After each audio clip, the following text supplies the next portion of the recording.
guys, welcome to Clockwork Noodles for the last time. Oh, it hurts already. We are going to be breaking down the final episode of Season 1, Apothecary Diaries. I was so happy when Mal pinged me going, there's a notification. And I was like, oh, what could it be? And Season 2 of Apothecary Diaries has been confirmed, 2025. So happy, but also so sad that it's so far away. But I am willing to wait for this show. Join me on a journey as I give you my final thoughts on this episode for the last time. It's been a mainstay on the show for 6 months. We've done it on the channel every single week and it's been amazing. And if you have stuck through from episode 1, thank you so much. There are a few of you out there. Thank you so much. And also thank you for your kind comments. There's been a few kind comments this week that I've really needed. It's been a rough month. Seeing nice comments really makes me feel better. It's a change from seeing all the spoilers in the comments below. It is to the point where I am sending somebody ahead to do sweeps now on the comment sections. The reason I don't get back to you guys immediately is because I literally post, get the hell out of there, and then a few days later somebody sweeps it and I go and check on the comments that are safe. Next season we have already got the overview, so go check it out. It is pinned. I am breaking down 3 shows. The next season is a bit more quieter. It hasn't got things like this going on. I think for me this summer season is what I'm really anticipating. Next season is just kind of there for me to chill out, relax with. But that's not why we're here. We're here to break down the final episode of the Apothecary Diaries season number 1. There is a lot to discuss, and of course, as it's my last time, it's going to be a slightly longer video because I can ramble about things. Larkin's inability to see faces did actually make me realise that he probably hasn't connected the fact that it was Jinshi carrying Mao Mao that time when she tried to save the noble, because obviously we are actually given a lot of information on Larkin this week, and even bits and pieces to why Larkin would only approach him, Jinshi in the office, things like that. Not really linking that Jinshi was the same advisor who was carrying her, because he only really counts the 3 times that certain advisor touched her on the shoulder during the match. He would have probably lost his crap if he realised that that was the same guy also carrying his daughter at the end. But Jinshi, you're definitely on the non-approved boyfriend list now with Daddy. But I do also like the fact that all the way through this episode, Mamo has asserted, I am the daughter of Lauman, which is, of course, the uncle, the one that gets disgraced. Partially the reason why she didn't end up with her real dad. But I do think it's because Mamo doesn't actually know the full story. We, the audience, have been given the full story. But Mamo hasn't learnt the full story yet. So at some point, maybe it will come out. Maybe people will say things. I did wonder if Mei Mei perhaps had some feelings for Larkin, because he did spend a lot of time with her all throughout those years, as she was the only courtesan he was allowed to actually talk to. I do wonder as well if she was hoping that maybe he would buy her. But then she does the right thing anyway. It is revealed that Mamo actually thought that he was going to buy Mei Mei, and she was hoping it would be Mei Mei, because Mei Mei is the mum who stepped up when her real mother was traumatized and unable to be the mum that she needed. Mei Mei is a character we've seen who is just an amazing character in general, and when she literally opened that door and you know she's been told not to, I really wanted to give her just a round of applause for doing the right thing. Larkin, even at that point when he was looking at the courtesans, he still believed she was dead. He wasn't even considering the fact that she was still there. A really powerful sequence. The lighting is nice, the hearing the voice kind of drifting over it, because he knows that voice and he's never forgotten that voice. The message that Mama was trying to convey was, even a withered rose is still a rose no matter what. Even if she doesn't look like the rose that you remember, she's still the person that you obviously had a chance with and also had me with. I really did think it was a very powerful sequence. And yeah, I did cry. I cried during the last episode for multiple reasons. This moment also got me because it's a character who initially was introduced in the series as someone who was shady, not quite likable, and then he's grown into a character who I actually really feel for. I really feel his pain, and it's nice to see that there's finally a beautiful ending, despite the fact that we know that Feng is not long for the world because she's maybe too far gone with syphilis. He's really just going to have to enjoy whatever time left he's got with her. Then you're going to probably cry again if they show that in the anime as well, because I'd definitely be crying. The pink filter used on the whole sequence is nice, because pink, the sign of love, and he really did just always love her, never really stopped loving her, despite the fact that he he was playing Mei Mei each week and stuff, he never really stopped loving that one person who really meant a lot to him. Honestly, it was such a beautiful little sequence. So that's your wrap up for Larkin this week. Lolan is hinted at with her dad talking outside of the palace. Don't know what it means. We don't really have anything there. So that is going to be a thread that no doubt will be covered in the next season. Really can't wait for the next season because there's a lot of loose ends. And this is one of those big loose ends right now. Obviously, the big loose end of where the lady is gone, who ended up faking her own death. Why did she want to kill Jinshi? Was it actually aimed at him or aimed at somebody else? Did she know it was Jinshi?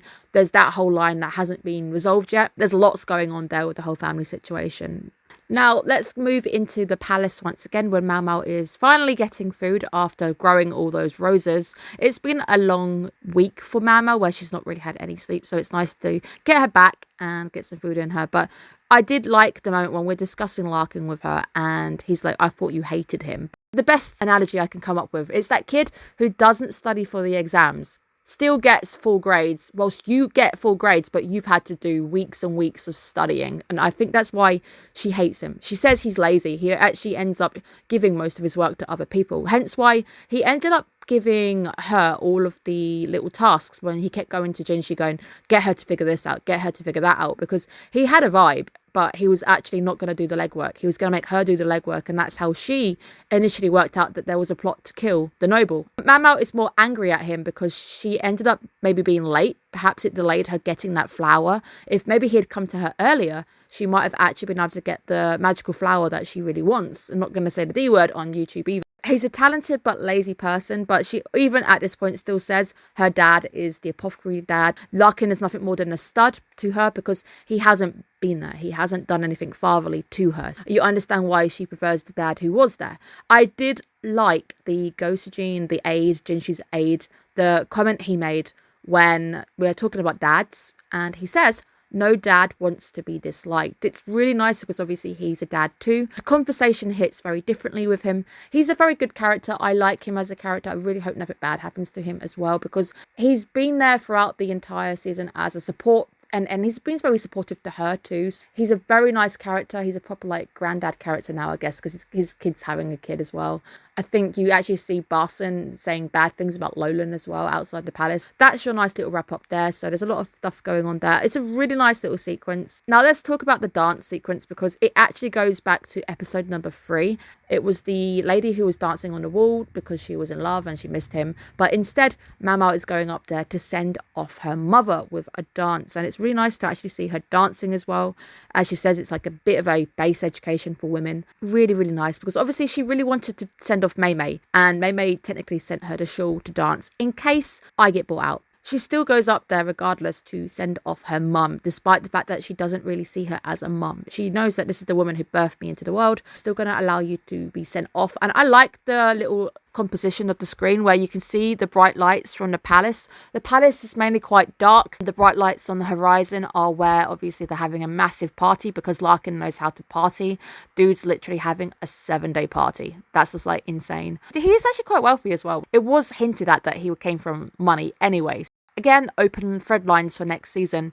Any of that's going to play into Mao Mao now because obviously we now know who her lineage is. So that might come into play next season. Very excited to see where that goes. But the composition was really nice. And of course, it's very nice to finally see the outfit that we have literally seen on the OP every single week for 6 weeks. Really, really nice. And of course, the leg is still injured. I like the little shake of, I think it's a bell or something, which plays as the wind just reveals that she's got a bit of an injured leg, but it doesn't stop her dancing really beautifully. Really, really nice. Her design is nice. And I think I've said it a few times. Mao Mao's design is just gorgeous. Even with the freckles, she's absolutely gorgeous.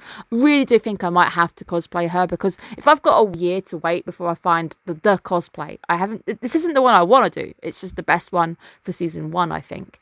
And that pink outfit is absolutely gorgeous. So I might have to get myself into that outfit.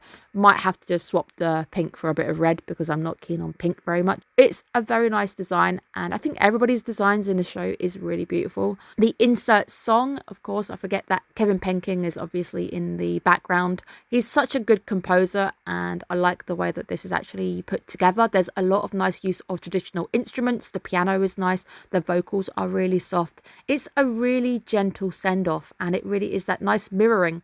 This is episode 3, remember where that woman was dancing on the wall, and you remember that bit. We're reusing the story beat, we're using the wall, we're using all of those little bits, which is really nice, which is why I think the show also does very well, because there's so many links in the show. The show often loops back onto important details because it doesn't just mention something once and forget it's even there. And I hate that when an anime will mention something and then completely forgot that that's a thing anymore. Now, Jinshi repays the saving of his life to catch Mao before she ends up falling off the edge of the wall, which I really like as well, because it's a nice little repay moment. But it's also a little bit of a fluttery moment because he catches her. It's nice, and I'm like, oh, okay, it's nice. I allow this because it is a romance anime, but it's also not a romance anime in the same terms of things, because they don't really make it the forefront. It's not the central beat of the show. Romance isn't the key thing. The key thing is a mystery at the heart of everything. It's what's going on. We're unraveling this drama of what's going on. It's gorgeous.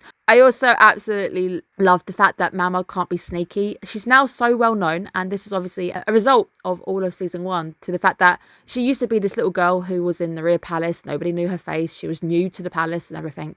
But now she can't even climb up a wall without the guard actually realizing who it is, because she's done so much good work in the palace that everybody knows her face. I love that. She's so well known. Mamo also just giving our boy yet another heart attack. I think her sole duty in life is to give him the heart attack. Really like the fact as well that she does keep the information from Jinshi, because she doesn't want to just say, hey, look, he bought my mum out. He's not going to say that. She's not going to say that. I don't think she feels comfortable saying that story, but she does make the little joke about her pinky finger regrowing. I think it's because babies are slightly regenerative. Maybe it was just a tip bit as well. Mama's finger apparently just grew back slightly bent because of, again, I guess the baby's body's got to do all that nutrients again, all that growing again. It's quite a nice little moment where she's able to joke about it, because it's quite a dark plot point, and it's nice to see her at least smiling about it, and I really like that. And then, of course, it wouldn't be an Apothecary Diaries if she just didn't give Jinshi the biggest heart attack on the world, where she just goes, one moment, let me just sew my leg back together again. Just absolutely hilarious. And of course it results in yet another carry. I love that. That just makes like my heart flutter. A little bit of a heart flutter moment. I'm not gonna overlook the fact that our boy literally jumps down the wall. Like, you pole vaulted down the wall and did a proper Marvel landing as well. It's like that proper thud when he lands. I'm not overlooking that. That was hilarious. I love the fact that most shows by this point in season 1, they'll probably end with a kiss, something romantic. No, what we get is a headbutt, and such a magnificent headbutt it is. The anime is leading us up, giving her that beautiful artwork on her face, making her look up at him, go, I've got something really important I want to tell you. Let me move my hand to your face. It's really important. I want to tell you. And then, of course, she comes out with, can I have my ox bezoar? Now, I will say, he does owe her one. Is she ever going to get the ox bezoar he promised her? Because she does also save his life. And I know he's kind of repaid her by catching her from falling. But he does owe her an ox bezoar. This is perhaps the most important thread they have not addressed. Hopefully that will be resolved in the next season or something. But I just love how the show comes full circle, even at the end, where it ends on him going, I've got a mission for you. And obviously her smiling, because even though she really hates having the noisy life being called upon time after time, you know she enjoys it. You know she lives for drama. You know she's really actually enjoyed season 1. I love the full conclusion. Now, of course, in true Clockwork Dandy fashion, we have to now hear my thoughts, my score out of 10, and of course, just my overall wrap-ups on what I think of the season as a whole. We are obviously going to just do it with season 1, not taking into account that I know there's now a season 2. Out of 10, I gave it a 9 out of 10. And that is really, really rare for me to give any kind of 9 out of 10. I think somebody did prove that I gave 10 out of 10s. That was past Becca. That was like really old Becca. I don't even know that Becca. Who is she? I don't even know who she is. Now, 9s are really rare for me. Apothecary Diaries is a masterpiece. There's lots of really clever writing. There's lots of really depth, complicated characters going on. There's twists after twists. There's lots of moments, as I've mentioned, where a plot point will be mentioned and then they'll go back to it later on in the show, which I think really, really works. And I want to give that big nod. I think it's one of the best detailed shows out there. The amount of artwork, the amount of small details, the amount of fine patterns you can see in the fabrics and everything. Just a nods off to the art team. The art team did a fantastic job. Soundtrack wise, Kevin Penkin has done a masterpiece on the show. There's been points when I've literally had to say nothing because the music has conveyed everything, and I've been able to comment and give praise to the actual amount of work that has gone into the soundtrack. There's lots of traditional instruments paired up with Western instruments, which makes it just a bit more special, a bit more modern, but also sounds traditional, sounds really nice. And the moment where she lifted her sleeve and you could see her eye poking out, there was a really beautiful, like, I think it was a diminuendo on the scale on a strings instrument. It was a string traditional instrument. I don't know my traditional instruments. It was such a nice little moment just to have our eye poking out, and it was really, really nice, really subtle. I noticed those things. Those are the things I look for. Composition wise, every week I've at least said this shot looks good. I like that shot. That shot's nice. Or the lighting is really nice. There's lots of hidden subtle bits going on. Some of them are more down points. They're not bad. They're just my slight down points where I think the OP was a bit too spoilery and it showed a lot of things happening in the show that hadn't even happened yet. I can't even fault that because the comment section has been miles worse. The show itself, I think, has done great work. It's done a lot of red herrings. It's built people up to be bad, but then suddenly here's the real story. The fact that I didn't like Larkin in the slightest, and then suddenly I feel for the guy and I want to cry for the guy, that is clever writing right there. I really do recommend the show to people who haven't picked it up. I think it's a fantastic watch. I think you'll be doing yourself a huge favour by watching this one. I am going to break down season 2, but that is obviously next year. I'll have to think about it because I want to break it down, but do I really want to go through the spoilers again and have things ruined for me? I need to really think about it, but let's just say when it comes to the, next season, Apoth season 2 is coming out, I will be thinking about it. Obviously, you guys can let me know in the comments below if you want to have me do season 2, what you think about that. I will need to think about it because the spoilers ruined the show for me. There were moments where I could imagine the impact was even better. Maybe the show is a 10 if I hadn't been spoiled, because there would have been points where I would have been impacted more, and I just didn't because I knew what I was waiting for. Somebody spoiled the Mei Mei thing for me this episode, and I kept quiet because I didn't want to spoil them back, but it was spoiled about the whole Mei Mei having feelings and the fact that it was actually her that Mama wanted her to buy out, so that got spoiled for me, which is really sad. I really want to break the show down again in 2025, but we will have to see. A big thank you to everybody who has tuned in to 1 video, 2 videos, the whole lot. Really does mean a lot. Honestly, I started this channel, a few years ago, really with the intention of just talking to people, because in my real life, I don't actually have people I can discuss anime with. I don't really have many people I'd consider myself very close to because I just struggle with people, I guess. A bit similar to Larkin, I guess, and the fact that I'm really bad at communication and dealing with people. I created the show because I just wanted to talk about anime, and it ended up people would listen. There'll be people who would tune in, and even just getting a comment on the video would make me so happy. The fact that we're nearly at 900 subs, that really does mean a lot to me, and I really can't wait to continue. And maybe I'll see you guys again next season. Maybe I'll see you in a year when it comes to the 2nd season. Maybe I'll see you then. But thank you guys so much for your continued support. And for the last time, thank you so much for watching my breakdowns of Apothecary Diary. I'll see you at some point. Bye, guys.